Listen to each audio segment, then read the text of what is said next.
Round of 32-তে Portugal Croatia ম্যাচে শেষ মিনিটে গোল করে 2-2 গোলের সমতা টানে ক্রোয়েশিয়া, কিন্তু রেফারির অফসাইডের বাঁশি। প্রযুক্তির কারণে কপাল পুড়ে বিদায় ক্রোয়েশিয়ার।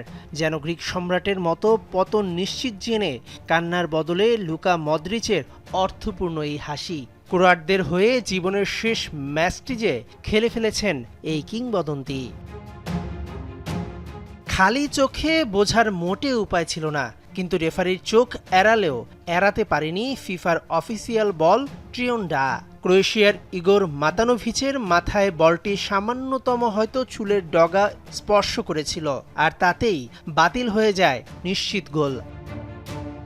অ্যাডিডাসের তৈরি এই বলের প্যানেলে বসানো রয়েছে একটি অত্যাধুনিক IMU মোশন সেন্সর চিপ। এটি প্রতি সেকেন্ডে 500 বার সিগন্যাল পাঠায় স্টেডিয়ামের লোকাল পজিশনিং সিস্টেমে। খেলোয়াড় বলটিতে কখন কত জোরে আঘাত করেছেন কিংবা বলের গায়ে কোনো আলতো স্পর্শ লাগছে কিনা তা লাইভ ব্রডকাস্টে হার্টবিট গ্রাফিক্স হিসেবে নিখুঁতভাবে ফুটিয়ে তোলে এই প্রযুক্তি।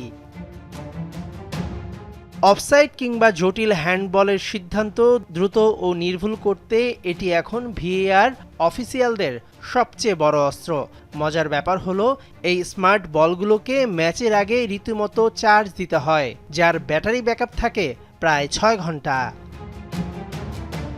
ফুটবলের এই অভাবনীয় সাফল্য দেখে বিশ্বের অন্যতম জনপ্রিয় বাস্কেটবল লিগ NBA তাদের আসন্ন সামার লিগে এমন সেন্সরযুক্ত বল ট্রায়াল করার ঘোষণা দিয়েছে।